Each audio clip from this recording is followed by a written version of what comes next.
Hey guys, welcome back to Tier 1 Performance. We are back with another guest on In and Out Talks, Miss Brittanee Fisher. Go ahead and tell us where you're from, your background, how'd you got involved in softball. Yeah. So I'm from Billings, Montana, all the way up north, a good 1,300 miles from here. But I got started with softball through my parents, through my dad. Okay. He was a big sports guy when he was younger. Mm-hmm. Initially, I did not think I was going to be into athletics. I was a big theater kid. Oh, wow. Music and theater was my thing up until maybe my freshman year of high school. That's exciting. And then that's when I got started into softball and being a little bit more sports-centric. Okay, so tell us, where'd you go to high school? How was that experience for you? And then where'd you go to college? I went to, where did I go? Senior high. Billings Senior High, one of the larger schools in the state. High school was okay. I wasn't a big fan of my high school program, but that is what that is. Most people aren't. Yeah, no.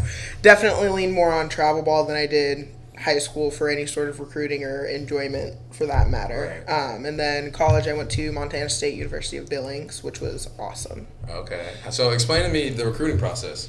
For myself, recruiting was pretty difficult. You don't see a whole bunch of recruits come out of Montana in general, so that was the first issue that I had getting started in my recruiting process. On top of that, I started relatively late. I don't think I started looking at schools until my sophomore year of high school, and that's like even just getting emails out and skills videos out to coaches by that time. So I started really late. I struggled a little bit, and initially, like, I didn't want to stay in state to go to school. The school that I went to is in my hometown.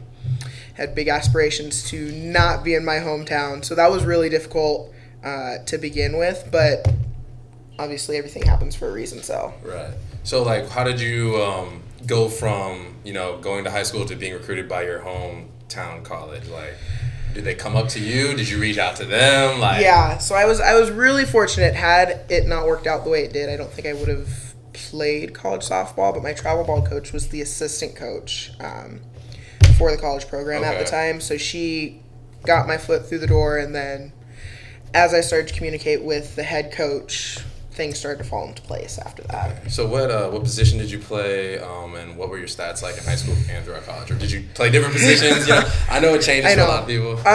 Primarily first base. I caught a little bit in high school, pitched, and then going into college, same sort of deal, pitching and first base. Fell off with the pitching about my junior year. Just because high school? College. Okay. College. Yeah. Just because I was needing in other places and I needed to be hitting in the lineup and focusing on one thing. Pitching's a hard deal. Yes, in and of itself, I understand man. completely. It's like related to batting, but at the same time, the complete opposite. Yeah. So mindsets are different for sure. Definitely had to give up pitching, which is fine. I gained some great information and valuable skills from it, but stuck with hitting in first base. Trying to think. I ended my college career with, don't fact check me, somewhere around 320, 315, 311. I don't know. Somewhere in that range, batting average. Okay. But I lead the school in home runs for my career. So excellent. That's always nice to have. And what were y'all? Were y'all D1, D2, D2? D2. Okay. D2. Excellent. What was y'all's conference? We were the GNAC, Great North GNAC. Great Northwest Athletic Conference. Okay. Yeah, that one. Okay. All right. How many schools were in it? When I started my freshman year, I think we had 8, but we've dropped down to 7. Another school shut down due to funding issues. So they're at 7 schools right now within their conference. Okay. And so now you are a coach. Yes. Okay, you are a coach. So wait, so what happened after your college career? I mean, I'm assuming college is the best years of your life. It is for most of us, right? So what happened after your season came to a close? It was hard. I was ready for it, though. I've been coaching since I was a sophomore in high school, whether it was from, like, Little League, just volunteer coaching, getting volunteer hours or whatnot, but I've been working with kids since I was in high school. So I knew it was going to come down to coaching. I was excited for it.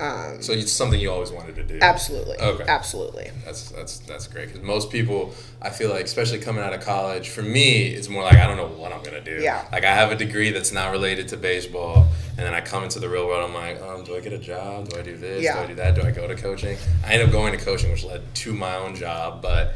You know, I mean, a lot of people don't know, and they have a lot of people have a hard time transitioning from the athletic sports life absolutely. into like regular everyday reality. Yeah. And what was your experience like? It was a struggle. I initially went to school to be a teacher, PE teacher, health and PE. Finished up my student teaching, my second to last semester of college, and decided absolutely not. I love working with kids. I love the aspect of it, but I mean, you know, education, it is a tough world. A tough field to be in. It is a tough field right now, especially the pandemic didn't help and all that. Absolutely. So education was not where I was going to end up, but coaching is a close enough comparison. I mean, it's the same thing, but like not in a classroom. So It was a good substitution. Okay, so you're dealing with. I'm assuming I know you work at DBAT. This is how we know each other. We work at DBAT together. So when we go, when you're dealing with your students or your kids, you go from ages like what, 6 to high school, college, anywhere in between. Yeah, anywhere in there. Okay, so when you're dealing with your high schoolers, what do you think? Are things an aspiring softball player needs to have or to do in order to be a collegiate recruit? I think initially you need to be realistic. As you know, I mean, you have to be. It's for everyone. I mean, I wanted to go D1 as a 8th grader from Billings, Montana, which is great. I probably could have. Not a realistic goal for me at that point in time. Like, the recruiting wasn't there. I didn't have enough resources that say these kids down here in Texas do. Like, it's a huge difference. So being realistic with your expectations, have those big goals, but also where can I fall back on? And like, if I'm going to go to school here, am I going to be able to go to school here? And if I'm injured and can't play, like, is it still going to be an enjoyable time for me? Right.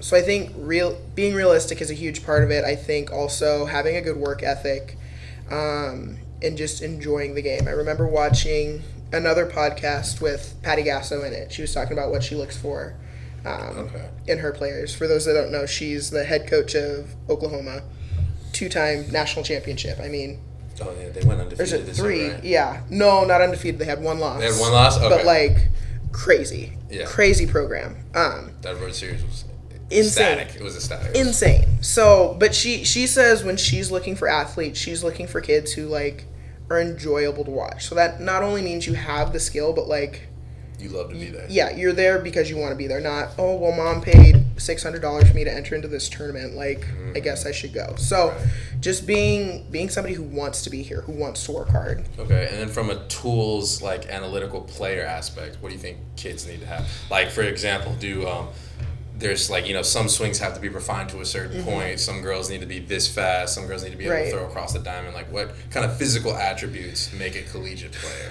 I think getting in the weight room. I think especially with women, we struggle to get into the weight room to get better. There's a lot of image issues that we have in the sports world that like societal norms that get in the way. That can deter us from getting into the gym and getting stronger. So I'd start there. I see a lot of issues with my athletes in terms of injuries that are due to overuse or like just not being able to do something because they don't have the base. They don't have a body to withstand the grind that they're going through. Okay, now that is a very good point because, you know, you see a bunch of kids that are stars in high school, and as soon as they touch college, remember, you're not going from you're not going from like big fish to another small pond. You're going from like big fish to a lake, if not the ocean, right? And you're playing with a bunch of 22, 23-year-olds, maybe, that are also, 20-year-olds, 19-year-olds, but very few are 18-year-olds starting out playing your freshman year.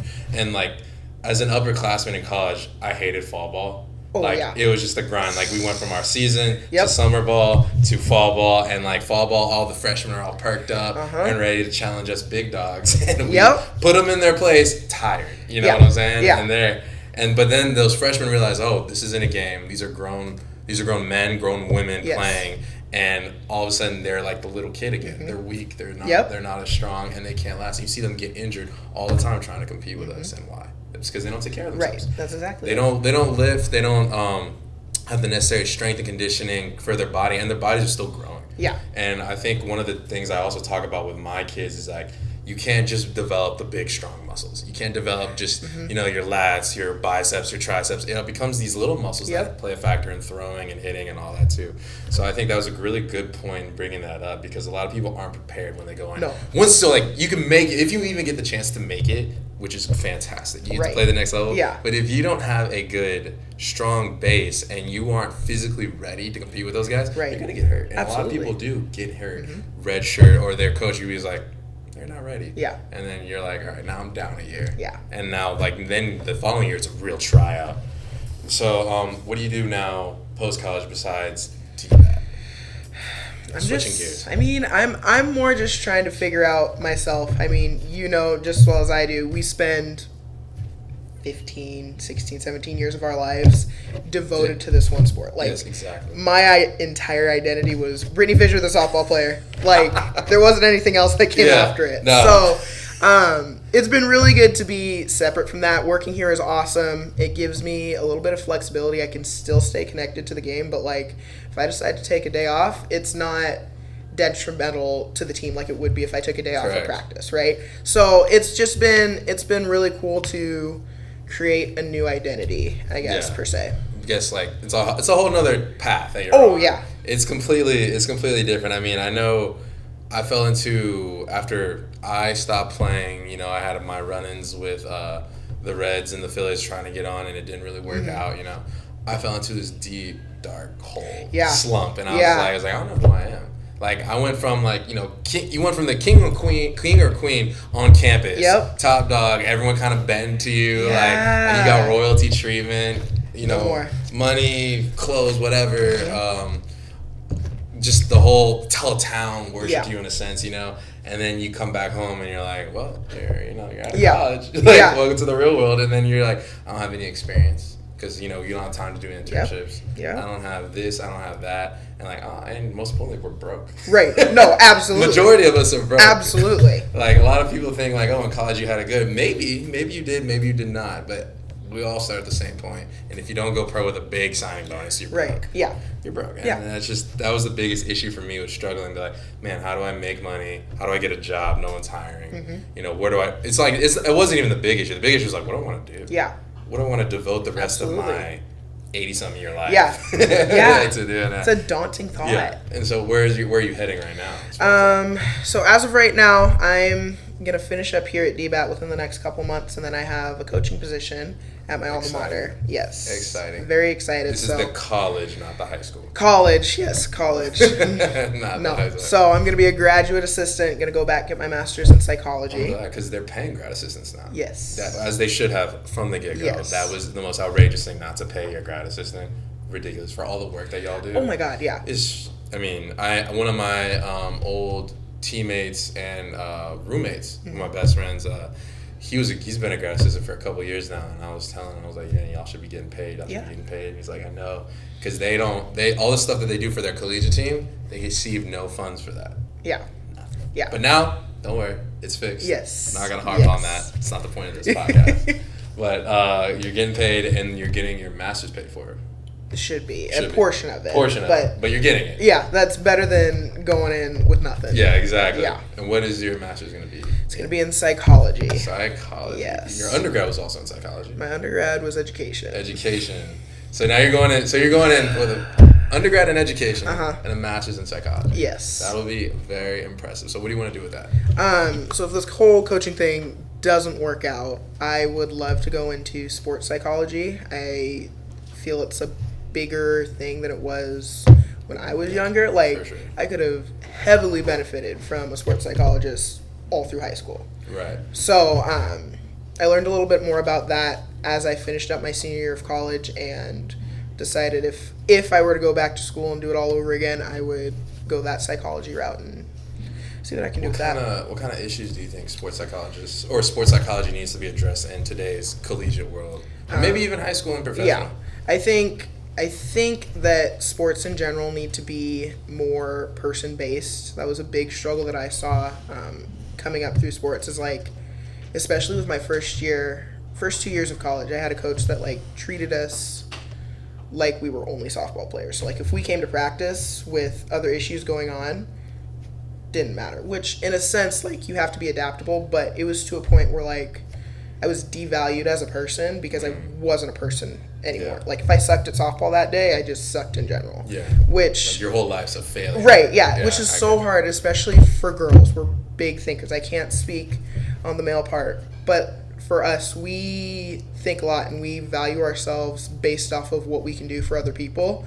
So the fact that we can go into a practice and we have an off day where we're only able to perform 30%, what does that say about us from that point on? Right, and from the male's perspective, I think females do have a little bit harder in the sense that, change going from, an at-home environment that you're comfortable to a whole brand new campus, a different lifestyle, and then ultimately a different way of living and practicing is very difficult than compared to us men. But I don't think us men have it necessarily easier. No. I think it's just a little bit easier for us to adapt in the sense that, like, I know for me, when I went from being in Houston, Texas all the way to Rhode Island, it was a definite culture shock. Absolutely. Like everything was flat and gridlocked here, and I can drive wherever I want. And then Rhode Island, places close at like 9. Like you can't go to the store at 9. Yeah. You can't go to a gas station, get a drink. You can't go to Whataburger, whatever. You are like locked in. There's no lights on the highways. Like it's crazy. Everything's up in hills and all that, and like everything that they did from Texas to me was just backwards. Right. It was a really big struggle, and I remember I ended up going to the wrong classes on my first day of school. And I got kicked out of like 3 classes. I got dropped because I didn't show up. So they're like, you get kicked out. And I had I think my first anxiety attack like that day. I was like, I got a call from my, your advisor. Yeah. I got a call from her and she's like, come see me in my office right now.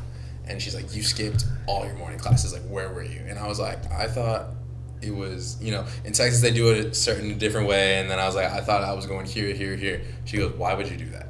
And I was like, because that's how. And then she got on, and then I kind of just freaked out. And I was like, well, what do you expect? No one's told me anything. I literally walked onto campus. I didn't know where any of my classes were. It was stuff. Yeah. No one showed me anything. Like I was just told to figure it out. Like literally, our motto on the team was figure it out. And so at that point, I had 2 options. I could either sink or swim. Right. And so I kind of had to have like a reality check. And then found out hey, if no one's gonna be there for me, I have to be there for myself. But in the sense that when it came to playing, like you're saying, and just when you go there, you're for baseball or you're for softball. Yeah. I don't think guys that were going through stuff, everyone knows teammates that have gone through stuff, and that it's affected them on the field. There was no really safe spot. There wasn't a professional to go and address these issues to. It was more like you either got to confide in a coach or a player. Or a friend or family who aren't equipped to deal with this because they can't put themselves in the same situation. Not. And I think that needs to be addressed. And I'm glad you're going and doing that for future generations because I think also me and you as our age group and our generation is in that in between generation between people who are really diving into the psychological and emotional aspect of sports and life in general, whereas the generations before us were like, you're soft. Suck it up. If you gotta be better. If you complain, you are a wimp, or for lack of a better word, a cat. You gotta be tough. You're not wanting it, you're just being sorry. But maybe that's not always the issue. Now, I do think I have realized and witnessed people that are just that hide behind it as an excuse. Yes, absolutely. That's kind of one of the things that I wanted to talk to you about today. Is what's the difference between taking care of your mental health and not using it as an excuse to hide behind, taking the easy way out. Because there's people that do both. There's people that absolutely need it, and those guys, and then there's people that throw shade and, try to hide behind it as an excuse to not give it or to be lazy. Yeah. And it hinders the people that actually need help. Absolutely. No, and I mean, my viewpoint is if people are using it as an excuse, there's something there that they need to figure out. Now, where I struggle with those types of people is they're not going to find help. They're saying, I need help, but then they're sitting there and not doing anything about it. There's a difference between being lazy and needing the help and going to find the help that you need. You need to surround yourself around people who are going to say, okay, I hear you, you're valid, what can we do to help fix it out? Like my college coach the last 3 years was awesome at that. I struggled my senior year of college was like my easiest and my most difficult. I had student teaching the first semester, fall season, brutal, absolutely horrendous. Really? Like I'd spend 8 hours a day in a high school teaching kids, get done there and like drive all the way to practice, be there in my practice clothes, and go for another 3 hours. That's 12 hours. Yeah, 12-hour shift on top of having to grade. Like, again, teachers, I love you so much. You guys, you make the world go round. Not enough appreciation for you guys. But, like, I'm doing all this. I'm being the student, and then I'm grading papers. I have to email other teachers in the school. Like, I have all these responsibilities of a teacher. Coming in, going to practice, being a leader on the field while I'm still trying to figure out what went on throughout the day. Like, it was daunting, a lot. And then my second semester, I took one online class and just like chilled because I was a senior. So that first semester, my coach was super awesome about making sure that my needs were met, even if I wasn't going to like tell her about it, because I'm a quiet person in general. I'm not going to tell people if I'm struggling or not. So she did a really good job of like checking in, making sure, hey, if you need this, XYZ, here's our game plan, go ahead, take care of it. So I think you need to be surrounded by people who are going to hold you accountable, and I think that's part of it. Your mental health is just as important as how much you're lifting in the off season or how many reps you're taking after practice. It needs to be combined with the other aspects of the sport, and I don't think that has been the case for the past 10, 15 years. So what advice would you give to incoming female or male athletes going in that, like, you know, obviously they know they kind of struggle internally. They may not necessarily recognize that they have that they need to take care of their mental health, but what kind of advice would you give for people to make sure that their mental health is on point throughout their collegiate season, people going into college? I'd say that they need to like have a little checkpoint list for themselves. It takes a little bit of internal reflection that you need to find for yourself. If you start to put some things down and dots aren't connecting, that's when I think you need to be able to reach out, find your resources on campus. That's the great thing about these college campuses is a lot of them have resources. We just don't tend to know about them as much because we're not involved in the general population. Okay. Like, we had a sports psychologist and a regular psychologist on campus every day of the week, weekdays. I didn't know about that till I was the year after the COVID year. Like, and that was a resource for all 5 years of my college career. Didn't know about it until the last 3. So, I mean, it requires a little bit of digging on your part. And if you don't know where to look, ask the people involved. Ask your coaches. Ask the athletic director. Go to your advisor. Say, hey, what are the resources on campus for mental health? And do a little research yourself. And I do that before school starts because once you're in school, you're already doing research for everything else. You're not going to want to go and search out who's going to be able to help me right now. So look at those things even while you're applying to college. What resources does your school have for mental health in terms of athletic help or general mental health stuff? All right, those are very good. Those are very good tips. Very good things to do.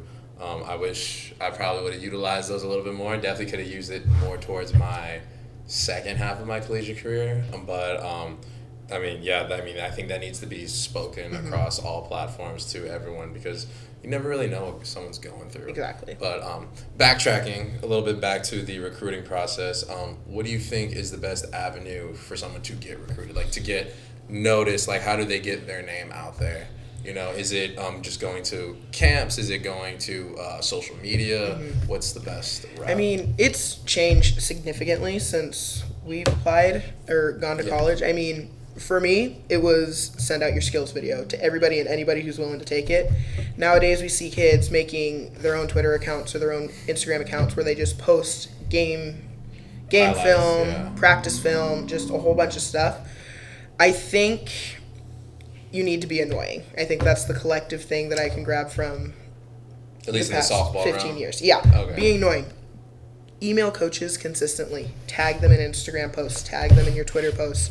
Not just post them. Tag them. It has to be directed at someone. Get it to them. Who you want to go to. Right. It's a lot harder to ignore somebody if they're on your notification. Like, we see that anyways in our phones. Mom calls you 15 different times. Probably you should take a look at that. Same thing with college coach. If you're emailing and getting your voice out to these coaches consistently, it's going to be a lot easier to be picked up. Okay. On top of that, I think camps tend to be a little bit more beneficial than going to these big college tournaments. I know or travel ball tournaments, sorry. Yeah. I know there's a big, huge Triple Crown tournament in Colorado around the 4th of July, Sparkler. Everybody and their mom wants to go to that tournament. It's a fun tournament. It's a good time. But the college coaches that are going there recruiting, 9 times out of 10 are not looking for new recruits. They're looking at the people that they've already spoken to. So you have to weigh your options. Am I going to spend thousands of dollars to go to this tournament where may or not? Yeah, it's not worth it. Now, if you find a tournament where it's specifically for recruiting, like I went to one in Kansas my junior year of high school. Best experience I ever had. I got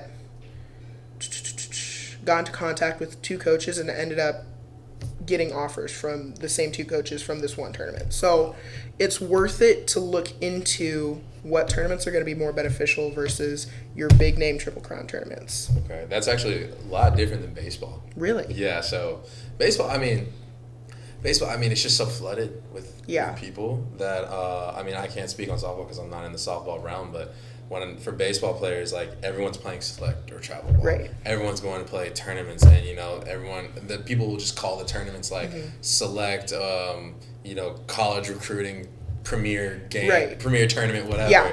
And, there'll be, like, 30 teams enter that tournament, and maybe the tournament itself will pay 3 college coaches just to be there.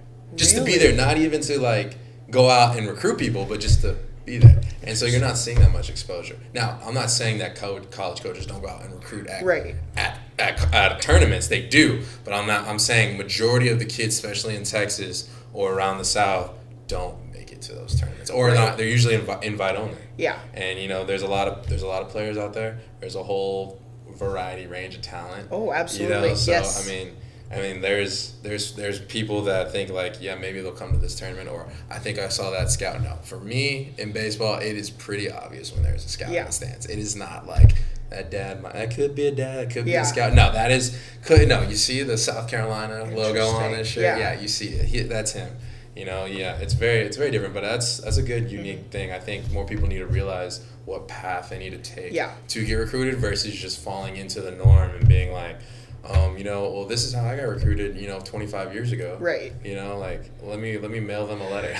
No. Or let's just go play all these tournaments and, like, they'll find you if you're good enough. To an extent, that's true, but you can be good and they still not find you. Yes. Right. Absolutely. But that is crazy how fast both games are evolving. Oh yeah. Softball. It's crazy. I've seen some people. I've practiced next to some girls that I swear to God hit the ball just as hard as me. Oh my God, yeah. Frightening. Yeah, it's terrible. Watching some of these kids that are coming in here working with other instructors, I'm like, you're 12 and you, like, what? Exactly. Why are you doing this right? Like, it's insane. The game is evolving beyond. Yes, beyond it's crazy. But Brittanee, it was a pleasure to have you on. Thank you. We are going to do this again, hopefully, when you come back from Montana. Absolutely. Best of luck in Montana and getting your master's, and I appreciate it. Thank you. Thank you.